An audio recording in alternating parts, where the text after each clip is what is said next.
Hey guys, this is Jules. I have a Wilder crafts project to share with you guys.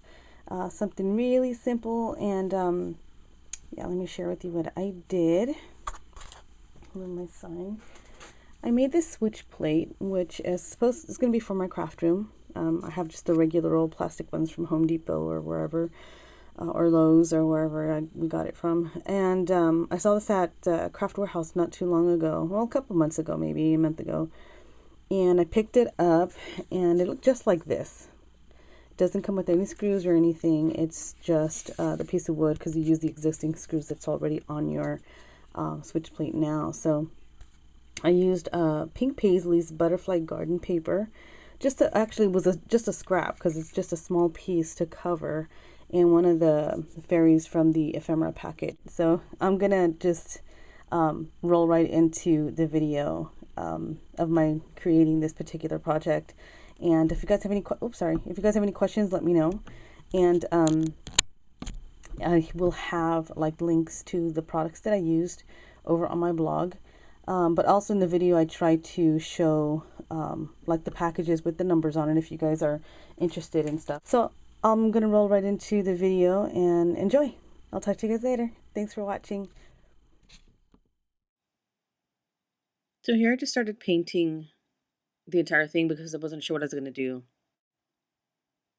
So I just coated it, just doing one coat of folk art acrylic paint. I believe this is the antique white or vintage white. Just got it well coated.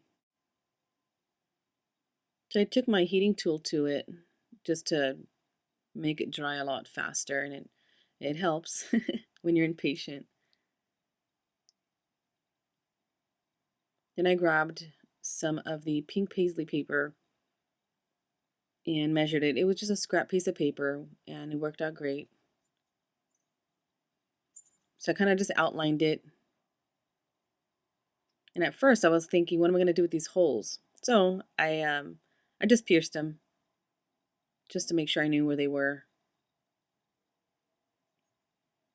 So I did about a quarter inch on the edge and glued the paper down.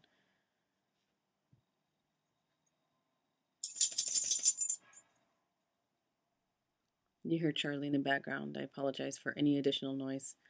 So I just cut a little, half an X through it, and then a little square on the inside to cover just the very inside part of the switch where the switch goes. I think next time I'm probably going to just cut out an X all the way through. But this way, it was easier for me so that there's no excess paper on the back side. So just shave all the way around the edges with the emery board. Now I'm just about done. I just kind of quickly fast forwarded through that. You don't need to watch the entire thing of me sanding it down. And you can find these emery boards at like Sally Beauty Supply or Walmart, wherever they sell emery boards or beauty stuff. I love these. Then I just use some hot glue just to glue the inside in on the switch part.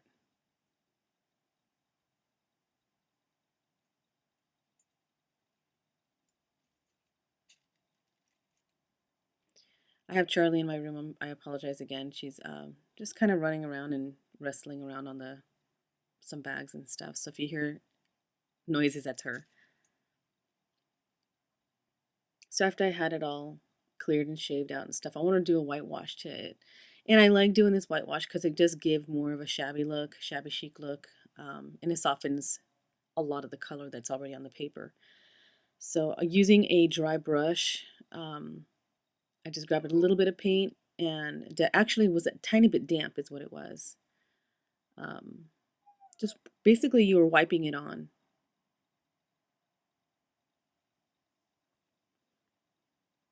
Then heat set it just to dry it faster, again with being a little impatient. So here's some beautiful calla lilies and some of the leaves and some other lily flowers. That's what they look like. There's the little calla lily. So I wanted to make a bouquet, and I just put those leaves together, and I wasn't sure exactly how I was going to attach it, but because it's gets kind of hard to hold it all together, but it worked out in the end, as you'll see in a sec. So I grabbed some of those little pearl sprays, and I'll have the links to each item over on my blog. I'll try to for you so it's easy for you to shop. So I'm just kind of doing an arrangement because I want to see what it's going to look like before I actually tie it down. So I'm getting some of Wild Orchid Crafts seam binding. I love seam binding. And I'm just going to use this to basically tie it. Stop, Charlie. Sorry. So here's some of the, some little lace. I can't remember the name of it. Um, it's a very dainty lace, and I wanted to create a ruffle look, and I didn't feel like sewing it. I wanted to try and see if I can do um, gluing the ruffles and stuff down. And I mean, it took a little bit of time, but and I forgot my fingertips there, my pink glue gun helper tips, but it's okay. I used my little Crayola looking pencil, and just it helps a lot to have one of these tools. These are silicone type tools, and it helps a lot with so that you don't burn yourself. And I don't have to touch it directly, so you can see the ruffles start to form there on the edge, and I think it gives a really nice look. On the edge there. Lace and shabby chic, I mean, or for any shabby chic decor, lace and flowers is like key to the look. Um, so I really, really liked, I love adding lace to my projects when it's a shabby chic type of project.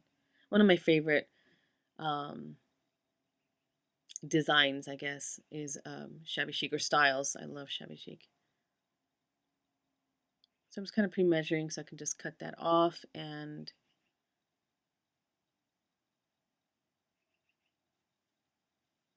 kind of flipped it and looped it back over just to so that it's not a loose end up there. So here I was just thinking of just gluing down the leaves, and you'll see that I end up putting some glue on the back of a leaf, and I forgot to cut the stems off because I don't need the stems to show, especially for where I'm going to position them. And you know, normally when I do a project, I don't know what I'm going to do. I just start pulling things out and playing with it, and you know, whenever like this particular project, when I thought about making it a shabby chic theme, I was thinking, okay, what paper do I have that's shabby chic theme that I love? And I almost always go to the butterfly garden, and I think it gives it a really nice look. Go lay down.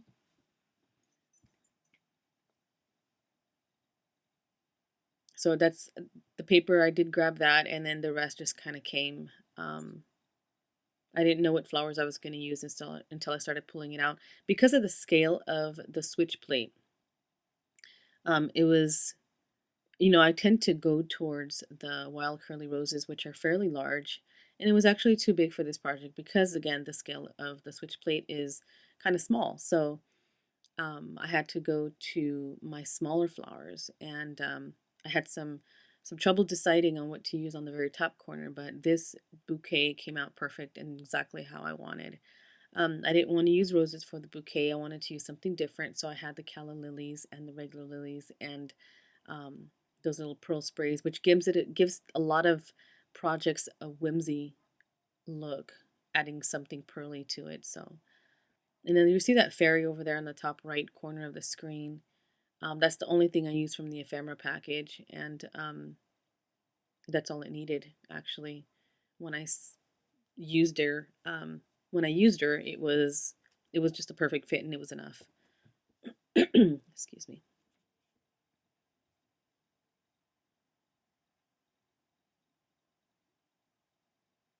So I'm just cutting off the stems and kind of seeing where I want placement.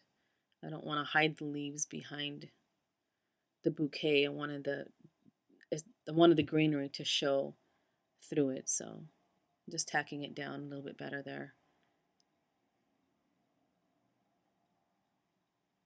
These are my wire cutters to cut the stems off because it was too long. Makes a perfect little bouquet down for that corner there. So I wanted to see where I wanted to place her, so I just had her like she's standing behind the leaf. She's just adorable and so tiny, and it just fit perfectly. And here is a bronze butterfly charm from Wild Orchid Crafts, and I dabbed it with white acrylic paint and rubbed it off with my finger, and that was it for that.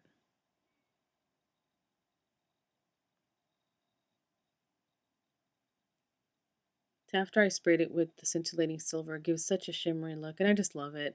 I don't spray everything, but I do like to spray the majority of my flowers.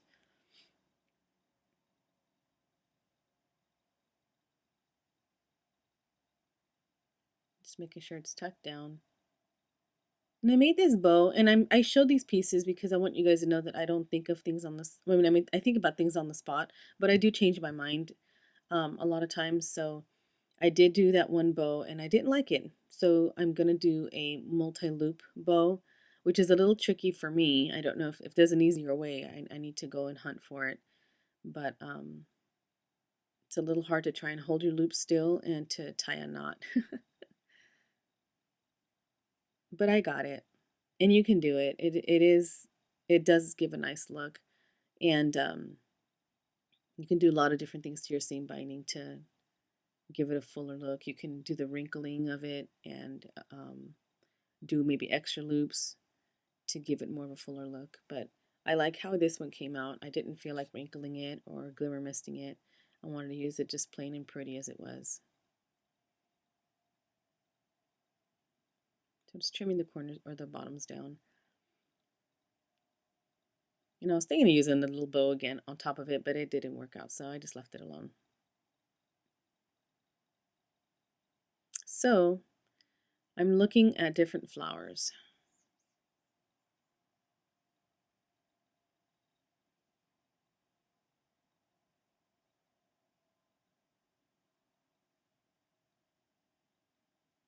I set them on the corners, fluffing them out. And this is another one of those things to let you know that I don't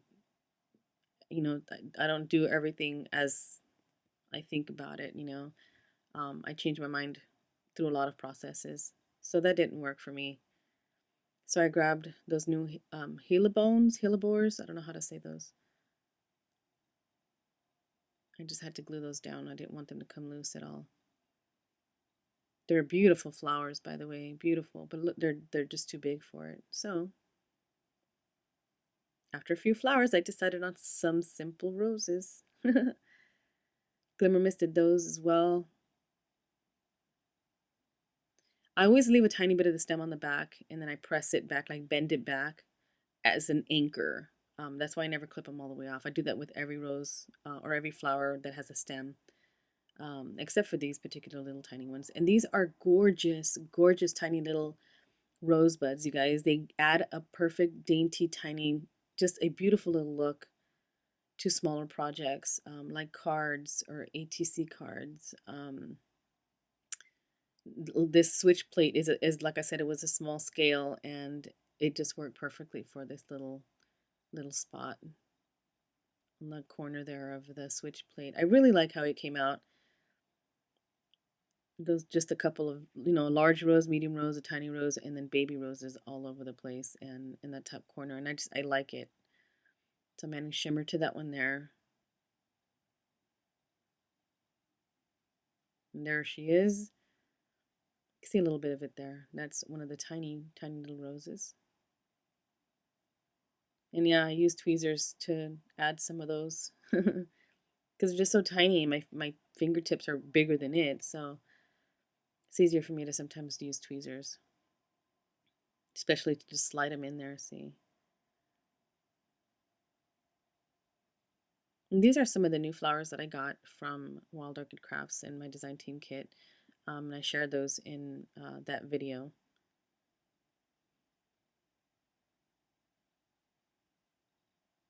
So if you've not ordered from Wild Orchid Crafts, they have a variety of flowers, and not only flowers, but it's more like a one-stop shop for laces and embellishments, buttons, twine, ribbons, and I'm talking silk ribbons, grosgrain ribbons, seam binding, all kinds of stuff. So it's a great place, and they do have a special if you shop and order place an order of $75 or more, your shipping is free, which is great because they're from the UK. And from being so far away, their shipping is the quickest I've ever gotten it was 6 days. So that's pretty cool, especially when you're wanting them so bad. So I just added some old paper distress ink all the way around the edges, and I touched on the lace on the edge there, and gave it kind of a yellowed look, an old look, still keeping it a shabby chic feel. I didn't want to grunge it up, so I used that color. That's it. Thanks for watching.